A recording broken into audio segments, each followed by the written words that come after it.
We're here at Waiki'i Ranch. An old high school friend of mine called me up asking if we could do a party for the Waiki'i Ranch. So we're doing 100 people. We're doing prime rib, baked salmon, barbecue roast chicken, Brussels sprouts, roasted broccoli, potatoes, smoked salmon appetizer. We're doing bruschetta. And we brought you guys along to Anna's ranch that we just did a couple days ago. This is our busy season right now, obviously. So I love this place.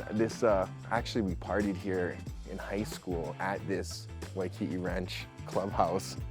My buddy got in trouble. We won't talk about that, but there's a lot of good memories of this place. So yeah, we'll go back in and cook. All right, everybody's looking, so we'll go back in and cook.